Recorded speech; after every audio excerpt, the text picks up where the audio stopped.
Olá, pessoal! Oi, pessoal! Já tá tudo pronto para a campanha? Sim, já estou preparada para viajar pelos 9 mundos. É isso mesmo, pessoal. Hoje, no Sala de Jogos, vamos aprender a jogar o card game nacional Midgard. E aprender comigo como se fala o nome dos 9 mundos. Jotunheim, Niflheim, Niflheim, Niflheim, Asgard.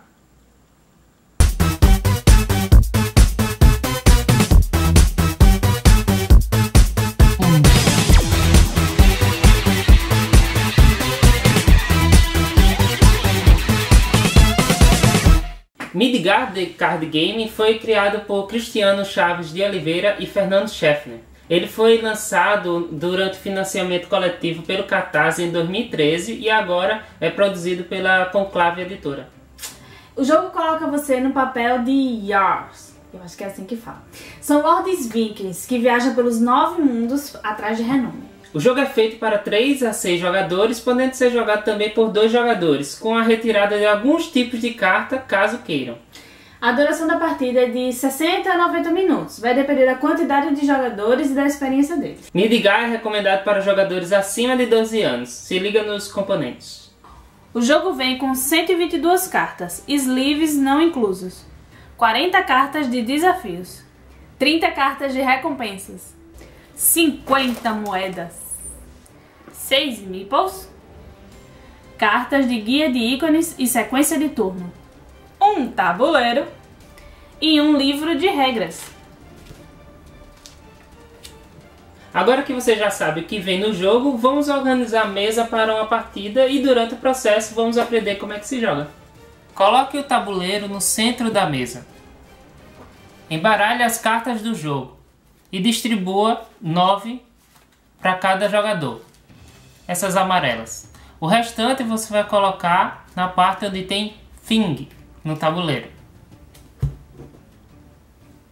Distribua 6 moedas para cada jogador. As restantes você coloca no espaço chamado Scat. Embaralhe as cartas de recompensa e coloque-as no campo onde tem escrito Recompensas. Embaralhe as cartas de desafio e coloque-as no campo Desafios. Depois, você revela 6 desafios para colocar na lista de desafios ativos. Então você faz os efeitos que esses desafios pedem para você fazer. Essas regras de efeitos que os desafios fazem, a gente vai explicar depois. Não esqueça de colocar o calendário na posição inicial para uma partida de duração completa. E é assim que deve ficar a mesa do jogo. Para os jogadores é necessário haver um espaço considerável para as tropas que eles irão baixar durante o jogo. Ah, e eu já ia me esquecendo, não esqueça de colocar todos os Jarls com seus meeples na área de Midgard, que é de onde todo mundo começa o jogo. Depois de decidir quem vai ser o primeiro jogador, começa a partida de Midgard.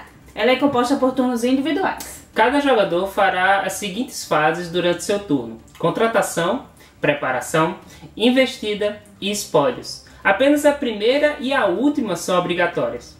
Vamos conhecer cada uma delas. Na fase de contratação, o jogador compra uma carta na Thing e ele pode encontrar 4 tipos de carta nesse tipo de deck. Cartas de tropas com números de 0 a 9. Elas possuem símbolos que são as classes de cada carta, que elas representam, que vão ser úteis contra alguns tipos de desafios.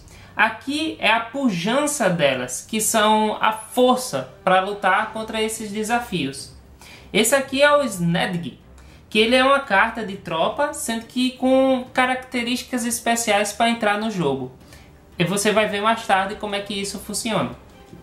Cartas coringas, que são essas com o símbolo roxo com a mãozinha, apesar do Snedg também ter a mãozinha.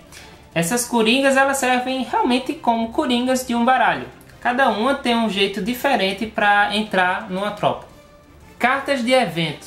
Elas podem ser usadas para ajudar o jogador ou atacar seus oponentes. Elas também podem ser usadas durante o combate. Cartas de reação. Também usadas para efeitos pessoais ou de defesa.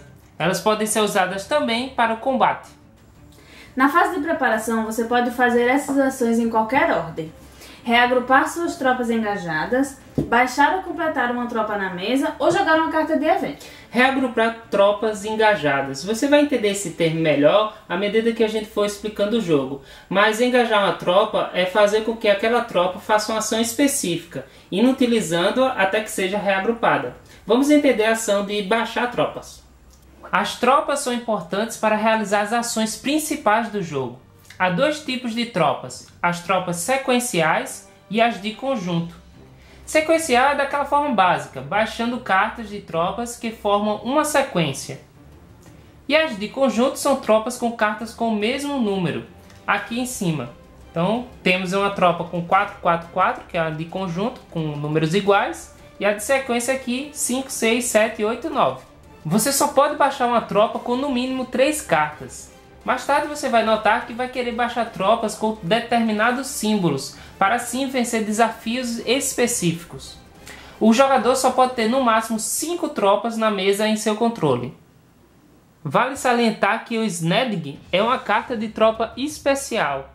Ele não tem nenhum número aqui em cima, porque ele entra sempre no início ou no fim de uma tropa. E no caso, ele nunca entra numa tropa de conjunto, ele só entra em tropas sequenciais. Então quando você for baixar o Snedig junto de uma tropa, você tem que ter certeza que ele vai ser a última carta ou a primeira.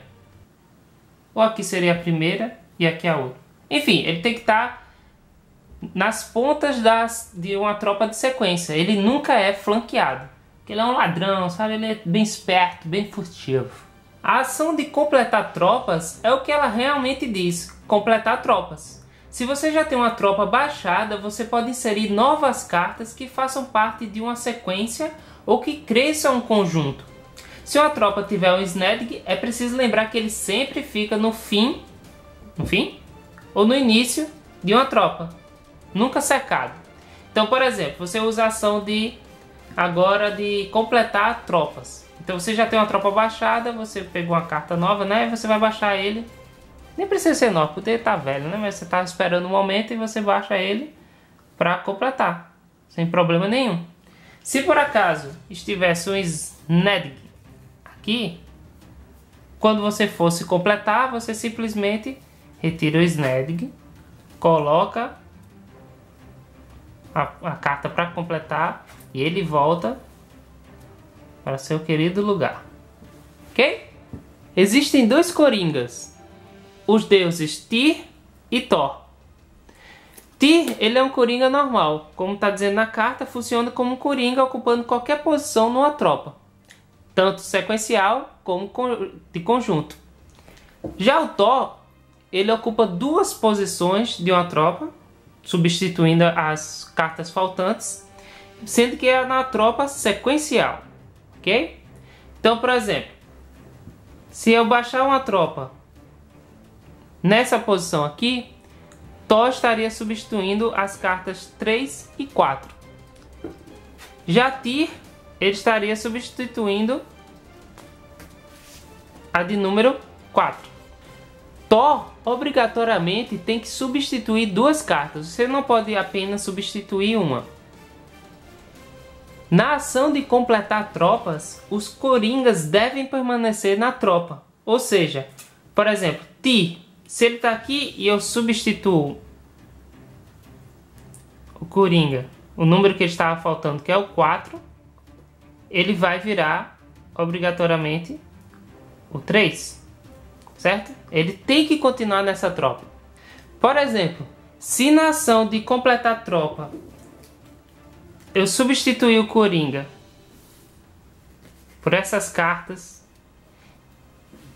e ele não puder voltar para a tropa, porque vejam só sobrou o 0 e o Thor obrigatoriamente tem que substituir 2 cartas, essa ação de completar não é possível. Então você vai ter que voltar a ação e deixar o Thor lá. Ou então completar só o que é possível, que no caso é colocar o 3 e o 2, que aí o Thor fica sendo o 0 e o 1. Nessa substituição, não quer dizer, eu estou falando que eles vão substituir o 0 e 1 e tal, mas não quer dizer que eles vão ter os símbolos das cartas que eles substituíram. Eles vão ter seus próprios símbolos, sua própria classe, ok? O número máximo de coringas numa tropa é igual a metade daquela tropa. Ou seja, numa tropa com 8, você pode ter 4 coringas. E nessa contagem você inclui eles. Não é que nem outros jogos de baralho que você só pode ter um coringa. Não, pode ter mais de um. É só respeitar esse limite. Você tem que lembrar que os coringas são deuses. Então você pode clamar pelo apoio deles, mesmo que sejam de outros Jarls, que eles estejam nas tropas de outros Jarls. Então como é que você faz? Você só pode fazer esse tipo de troca durante a fase de preparação. E funciona da seguinte maneira. Se você já tiver tropas baixadas, você pode pegar da sua mão de cartas os números que um coringa esteja representando em uma tropa de um oponente e substituí-lo. Ou seja, você tem tropas já baixadas e está lá com a cartinha, por exemplo, do número 9, ok? E vamos fingir que essa aqui é a tropa de um oponente de Jarl que está do outro lado da mesa.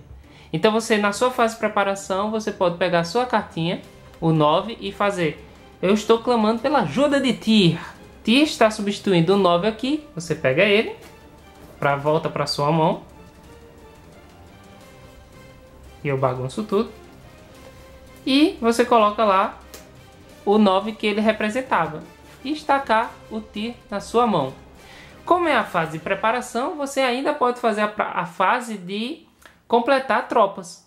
Ou seja, você pode usar o Tyr e colocá-lo na sua tropa que já está baixada, para lhe ajudar pelos planos maléficos que você tem. O engraçado é que você pode fazer a mesma coisa, sendo que o contrário. Ou seja, se você tiver um coringa na sua mão, um Tyr ou um Thor, você pode substituir aquele coringa na tropa de um oponente. Ou seja, você pode ir lá, tem um coringa Tyr, eu quero o seu 9, não, vamos ser diferentes, eu quero esse 6, e coloco o Tyr lá para ele. Ó, toma, você ganhou o Tyr. Por que danado você faria isso se Tyr tem a pujança 3? Às vezes, pessoal, vai ter desafios que você precisa da classe específica. E nem sempre um Tyr é bom. Você quer a classe específica? Então você substitui dessa forma. O outro jogador tem, beleza, você rouba dele e fica contigo. E você pode completar sua tropa botando o cara que faltava, ou baixar uma tropa, né? E o que é que isso acontece também? Outra tática.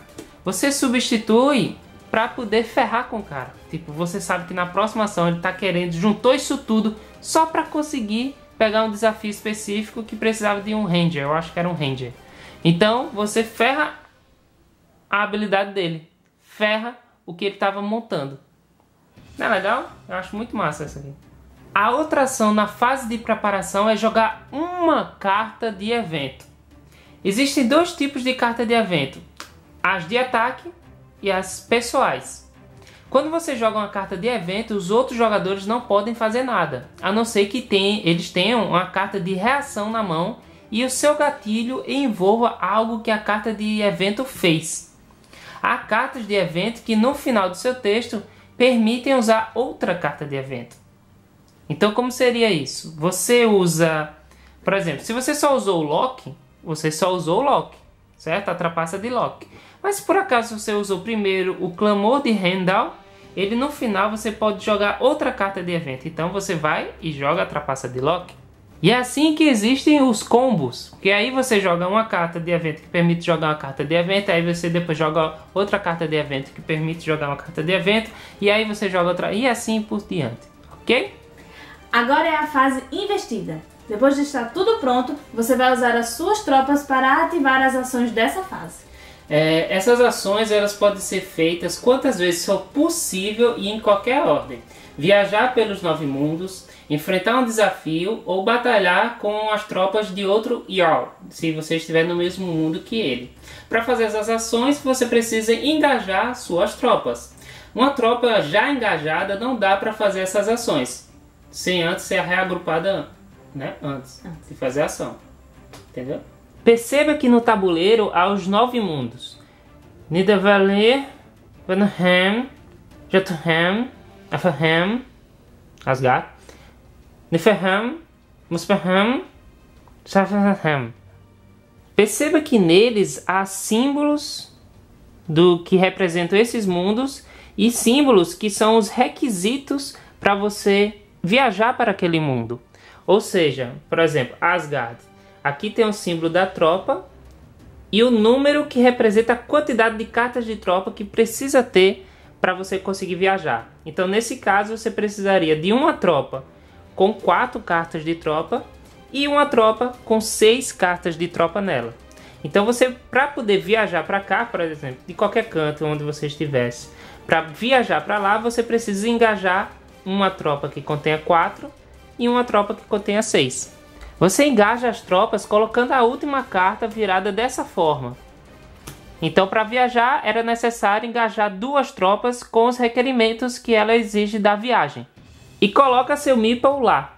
Viajando de forma bem sucedida, você recebe os benefícios que são mostrados do lado dos requerimentos. Então, nesse caso, em Asgard, você vai puxar 2 cartas de recompensa. As cartas de recompensa dão renome para os Jarls ou moedas. Você coloca elas viradas para baixo, para ninguém saber o que você tem. No caso das moedas, você pode revelar e descartar essa carta para ganhar 2 moedas. E os de renome vão servir para o final do jogo, para você fazer a contagem de pontos, mas ninguém saber quantos pontos realmente de renome você ganhou através das recompensas. Já nesse mundo aqui, ele exige 3 tropas com 3 cartas. Vale salientar algumas coisas. Esse número aqui é o mínimo exigido. Então eu posso ter 3 tropas com 4 cartas cada e engajá-las que vai funcionar. Você não precisa ser exatamente esse número. Outra coisa também, ó, por exemplo, se você quiser viajar para cá, são 2 tropas com 4 cartas de tropa cada uma. E, aproveitando, vale salientar que a carta Thor, ele substitui 2 cartas. Porém, ele não é 2 cartas. O que isso significa? Você não pode ter Thor numa tropa com 3 cartas, ele incluso. Ele está valendo por 5 e 6, enquanto você tem o 4 e o 3. Mas ainda assim é uma tropa com 3 cartas, ok? Então, para viajar para cá, seria necessário colocar outra carta além do Thor, para ficar com 4 cartas realmente. Enfrentar um desafio. Essa é a maneira mais eficiente de conseguir renome. Os desafios, eles têm vários requisitos para serem derrotados, né? Serem vencidos. Então vamos dar uma olhada numa carta de perto para poder falar sobre a anatomia da carta deles. Então, pessoal, as cartas do desafio são bem fáceis de entender. Esse canto aqui é o lugar onde você vai ter o renome que o Jarl vai ganhar quando derrotar esse desafio.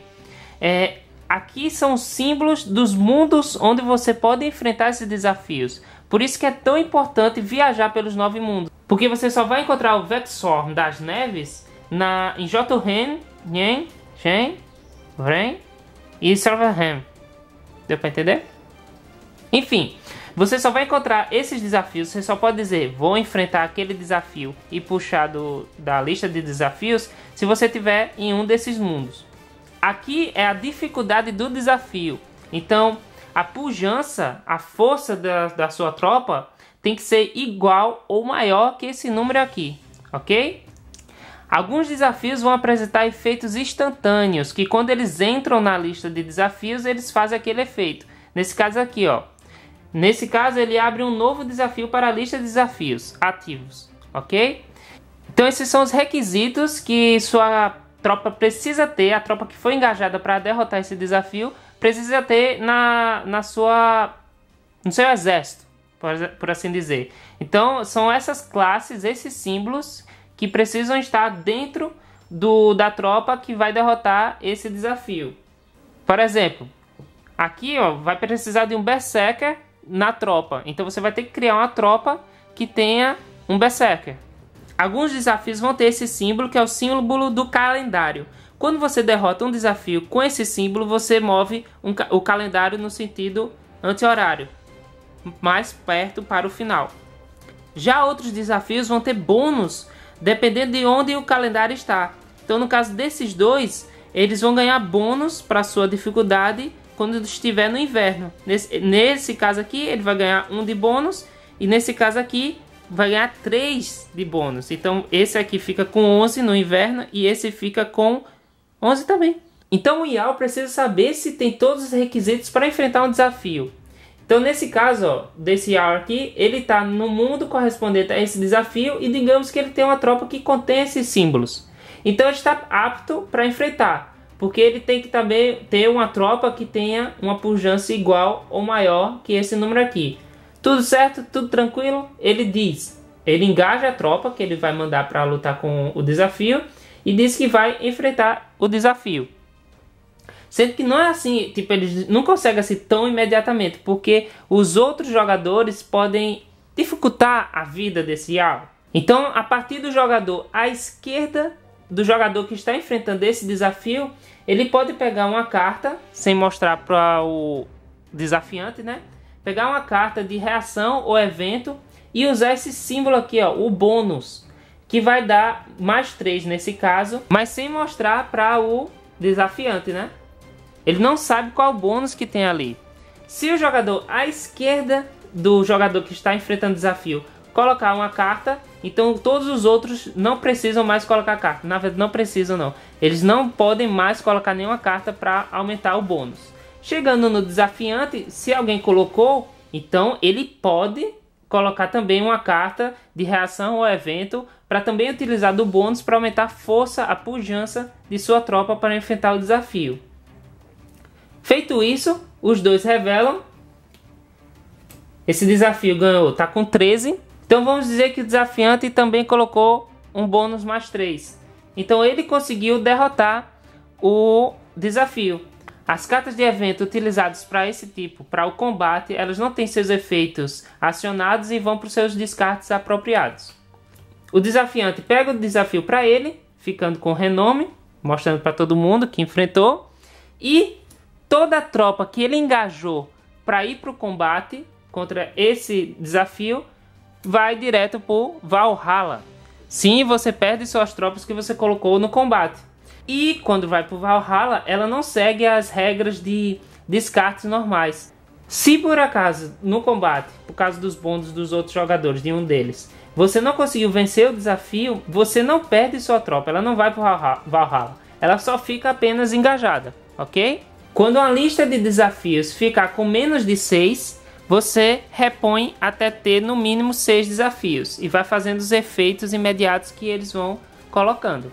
Mas se por acaso uma tropa não for suficiente para derrotar um desafio, por exemplo, essa tropa aqui, ela não tem um dos elementos de classe para derrotar esse desafio, para começar a lutar com esse desafio. Além disso, ela não tem a pujança suficiente. Essa aqui de baixo tem um dos elementos, mas faltam os outros dois. E mesmo com Thor, também não tem força para lutar contra esse desafio.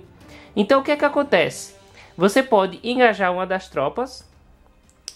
E o que tiver faltando, ou que você quer sobrepujar a dificuldade do desafio com mais força ainda, com mais pujança, você pode pagar uma moeda para cada tropa adicional que você engajar para também ir para a luta.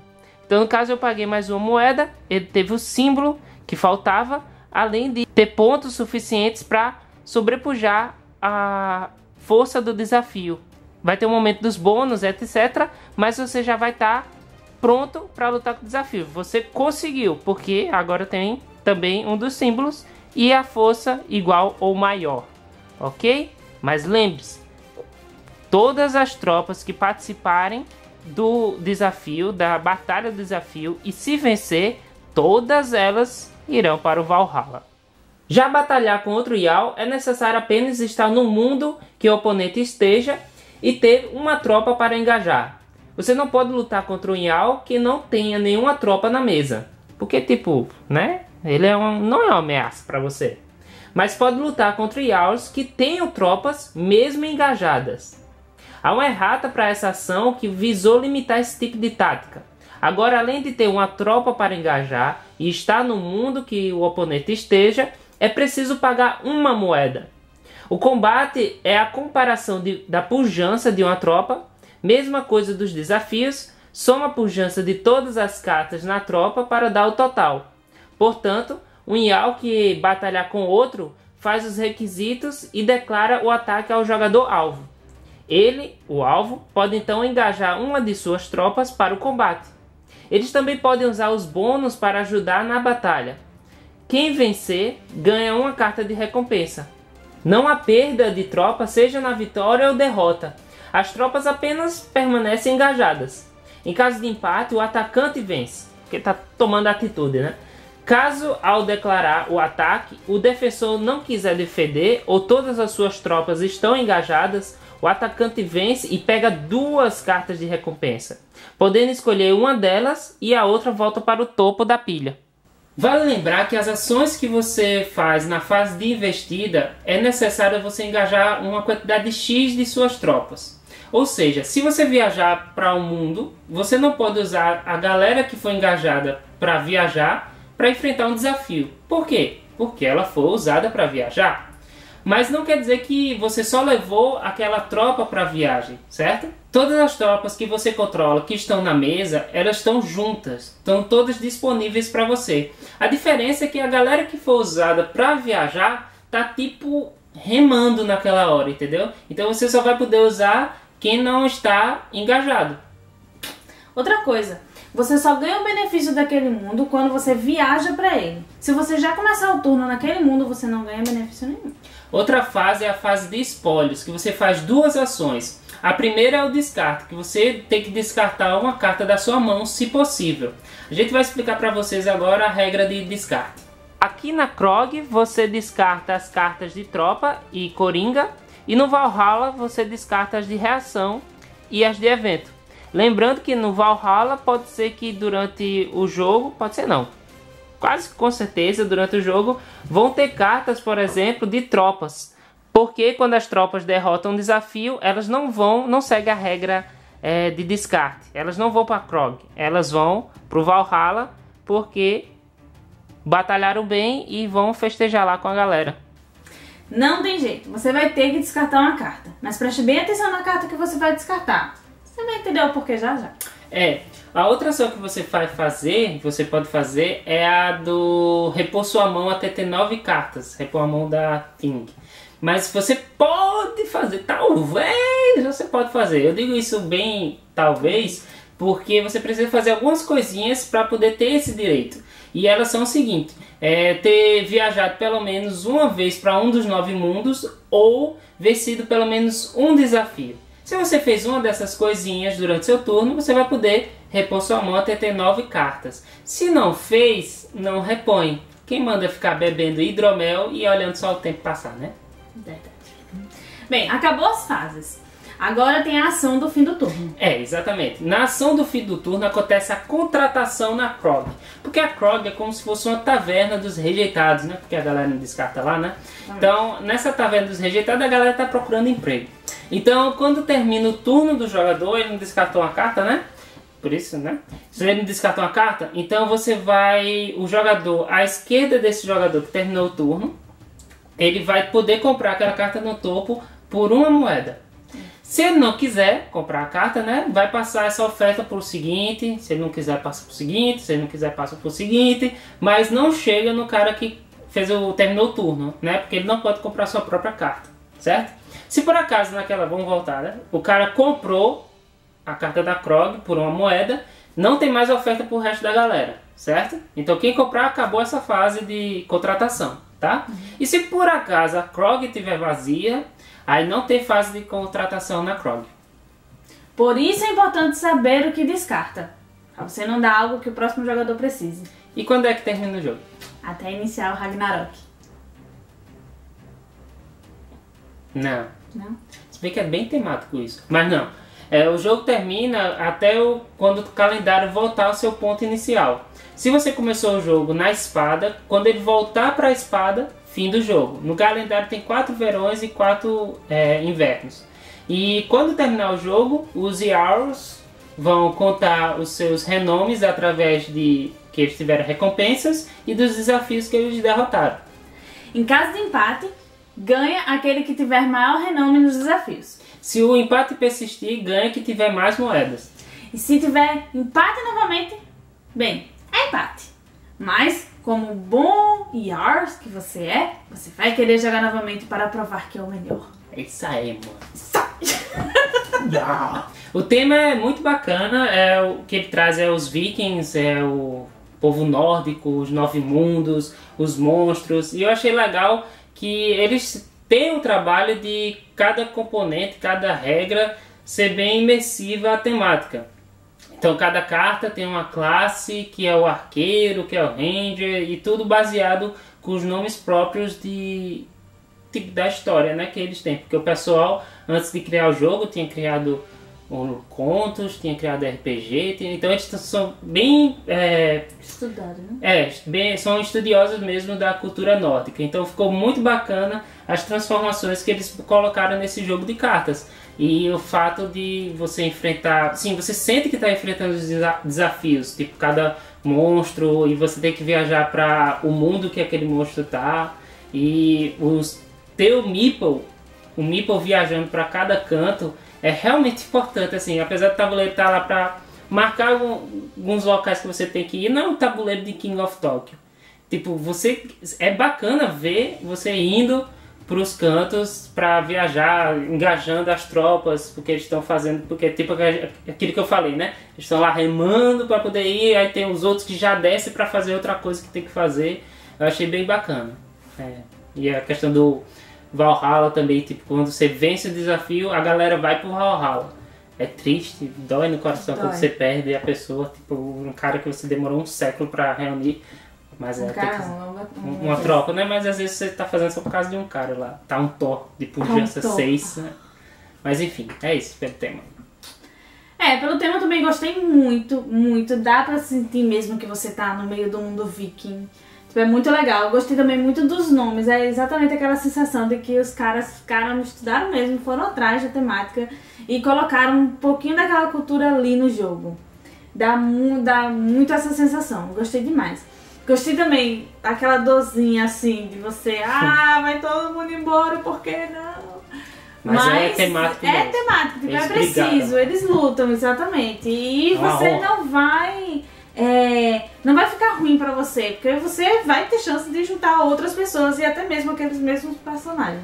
Então é bem legal. É também muito massa você, tipo, eu vou pra aquele lugar que se chama... que eu não decorei o nome ainda. Tipo, é muito legal, tipo, você ir pra aquele mundo que tem aquele nome específico. E é massa, eu gostei muito. E falando sobre as viagens e tal, a gente lança pra mecânica. A mecânica, eu não sei, é porque tem um nomezinho, porque é baseado assim, eles tiveram como base um jogo de cartas que eu não sei qual é, mas é um jogo que existe aí. Mas ficou muito bem casado com o tema e tipo, bem melhor, porque é mais massa, porque é um baralho. Mas enfim, a mecânica do jogo é bem fácil, assim, à primeira vista você tipo, acha que é complicado, mas depois que eu dei uma lida no manual algumas vezes, tipo, você começando a jogar você já entende, fica bem fácil, bem natural de jogar o jogo. O fato de, por exemplo, isso que a gente falou aqui, o cara ir pro Valhalla dá uma dor no coração, mas é bom porque você renova as chances dos outros jogadores, porque tipo, se você montou uma tropa muito foda, aí engajo ela pra viajar, aí tipo, engajo ela pra enfrentar o desafio, e você não descartasse essa tropa, você ia ficar muito fodão. E não ia ninguém conseguir lhe bater, né? Tipo, a pessoa poderia fazer a mesma coisa, mas assim, você ia estar na frente. Então, repor a mão, assim, tipo, perder aquelas cartas pra ir pro Valhalla e ter que repor a mão pra fazer uma nova tropa, deixa mais equilibrado o jogo. A questão do calendário também é muito bacana. Tipo, você que faz o controle da duração do jogo. Tem uma carta da bruxa, eu acho, que faz com que você retorne ou adiante o calendário. E tem desafios que fazem você adiantar o calendário. Então você que está fazendo o jogo correr. Se você está vendo que você pode perder o seu trono, você vai enfrentando desafio para terminar logo. Se não, você vai retardando os desafios. Vou escolher desafio que não é calendário. Então esse tipo de estratégia da mecânica, usando a mecânica do calendário, é bem bacana porque pode pegar gente desprevenida. Tipo, a pessoa tá, e na próxima eu vou ali, aí essa pessoa aqui vai e mata 2 e já termina o jogo. Termina o jogo, eu fiz isso. Foda. Foi ótimo. Você vê os dois, a gente jogou com 3 jogadores, A gente jogou com 3 jogadores e, tipo, tava Rafael e a nossa colega, minha prima, tava jogando e, tipo, maquinando. E eu tô vendo, tipo, eles maquinando tudo, como é que vai fazer. E eu já cansada, eu já vou acabar com esse jogo agora. Eu acho que eu tava com a carta da bruxa, eu não lembro. Não, tá não. Eu sei que eu fiz todas as minhas ações, aí fui e botei a carta. Aí ele, não! Não, acho que você não tava com a carta. Você enfrentou dois... Mas foi uma carta que fez ele virar. Foi uma carta que então você não primeiro acredita. usou a carta. Não, então primeiro você usou a carta. Então pronto. Eu sei que eu usei a carta. Eu usei uma carta que fez tudo mudar. Uhum. E eu batalhei também. Foi então, seu desafio. É bem legal você ver o desespero das pessoas. Dizem que tem galera que pode vencer só viajando pelos mundos recolhendo as recompensas. Sem enfrentar desafio nenhum. Tipo, eu acho muito difícil isso acontecer, porque... Eu enfrentei poucos desafios naquele jogo. Mas você não venceu. Não, venci. Mas eu fiquei em segundo lugar. Mas você enfrentou o desafio. Eu enfrentei poucos desafios. Eu sei, mas você enfrentou. A galera tá dizendo que, tipo, só viajando, só pegando aquelas recompensas, você pode ganhar o jogo. Enquanto outros têm desafios. Dizem que... Eu não sei como isso acontece, mas... Não dá nem pra imaginar. É difícil isso acontecer. Mas enfim, dizem que acontece, eu acho bem difícil. Tipo, por parte dos outros jogadores não é tão fácil disso acontecer. Os jogadores têm que pelo menos ir no mesmo mundo do cara, enfrentar, batalhar com ele. A errata que eles fizeram da batalha contra Yaos para pagar uma moeda também serviu para parar essa tática de só viajar, porque o cara só viajava, quando ia para o canto de um, batalhava para pegar 2 recompensas e escolher a melhor. Então, ter que pagar uma moeda também foi bom para evitar, tipo, essa atitude descontrolada de só batalhar. Eu só viajar. E mecânica. Da mecânica eu gostei muito. Eu sou uma pessoa que, tipo, é bem demorado eu aprender um jogo. Pô, é árduo aprender o jogo. Mas esse jogo eu gostei muito. Dá uma sensação de ter as cartas, de você organizar suas tropas. E isso sempre está renovando sua mão, também é muito boa. Eu gostei. Eu achei fácil, assim, de aprender. A partir do momento que você conhece as regras de primeiro e tem todo aquele jogo e você vai jogar novamente, você joga novamente bem mais tranquila, bem mais, assim, tendo as estratégias sendo criadas na sua cabeça com mais facilidade. Como eu não sabia qual era o tipo de jogo de carta que esse jogo é baseado, talvez eu já ensinei ao pessoal por base do Midgard. Você tem que fazer tropas com sequência e tem tropas com igual com números iguais ou símbolos iguais, enfim. Mas eu acho que para pessoas não gamers, se elas conhecerem esse jogo de cartas, que eu esqueci qual que é baseado, mas provavelmente eu vou perguntar a Cristiane e vai dizer aqui qual é. Mas para você ensinar outras pessoas, é que nem o jogo tal, de baralho, assim, a composição das tropas é que nem esse jogo. Aí a pessoa vai dizer, vai ser mais fácil. Mas aí tem a questão dos coringas, né, que substitui, que é uma... Oi, cachorro. Que é uma diferencial, tem mais de um coringa na tropa.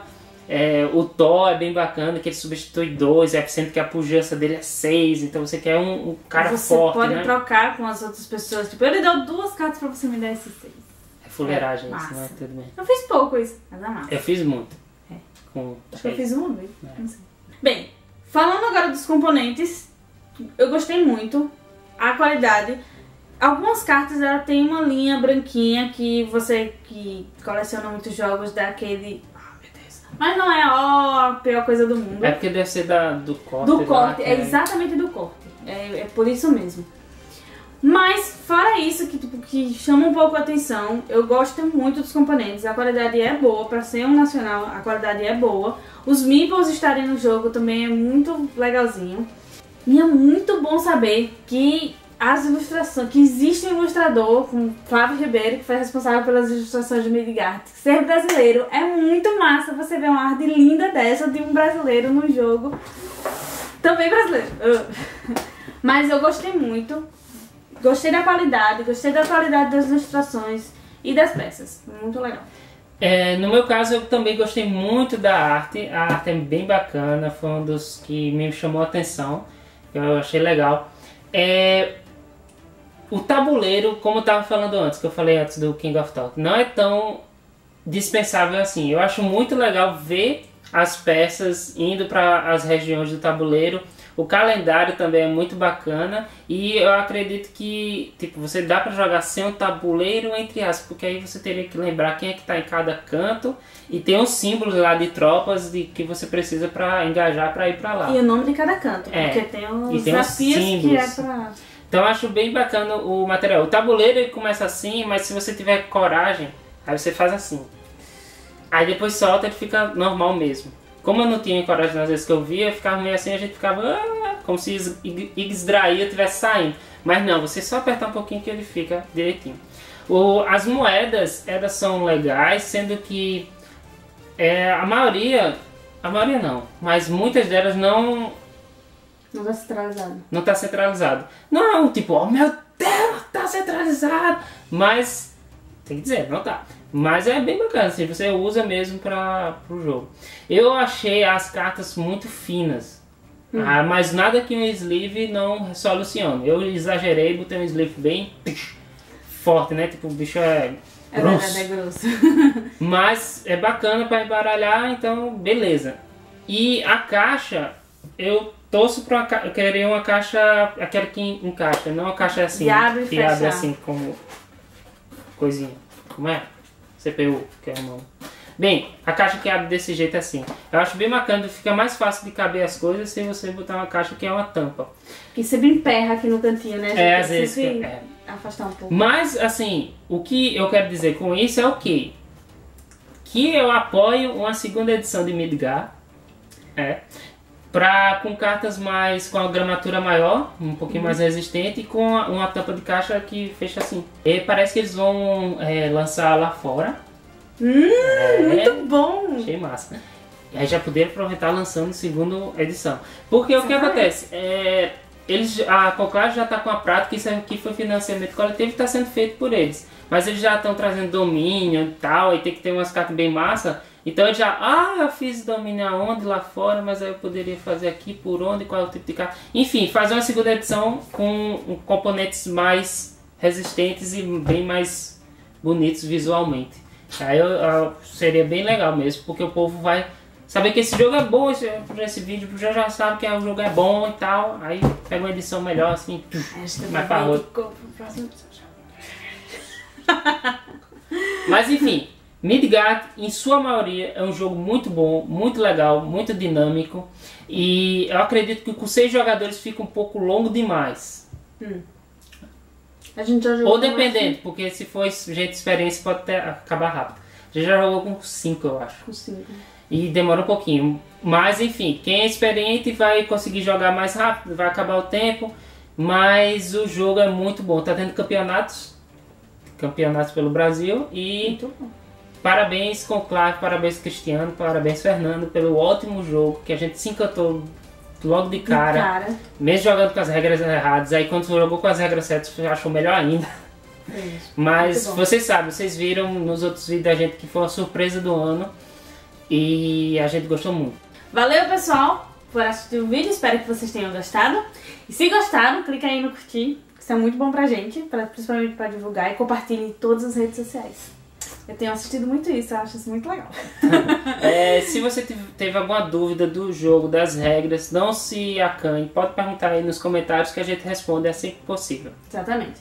Se inscreva no canal, não se esqueçam de se inscrever, porque você inscrito vai receber de primeira mão quando a gente divulgar novos vídeos. Também tem a fanpage, que lá Rafael e a gente sempre colocam muitas novidades. Muito. Certo? Muitas novidades, é mesmo. E também a gente avisa como é que vai ser. Mas, esse vídeo tá no fim. E Rafael, qual vai ser o próximo jogo? Que eu não sei. Próximo jogo é a dica, né? É a dica. Eu também tenho que descobrir. Tá. Próximo jogo vai ser o primeiro jogo que a gente coloca como regras a partir de pedidos da galera. Que agora sim, o pessoal pediu, viu o jogo, gostou e vai ter agora o jogo na fase de jogos pra vocês. É um dos que vocês pediram em um desses vídeos que passou por aí. Eu sei qual é. Sabe? Eu sei. Então pronto. Aí tentem descobrir e se preparem, tá bom? Bota aí qual é que vocês acham. Responde aí nos comentários qual é que vocês acham que será o próximo vídeo. Porque é muito importante. Não, porque é divertido. É legal. Tá bom. Qual vai ser? Qual vai ser? Meu Quem sabe se dá certo? Falou, pessoal. Tchau, pessoal.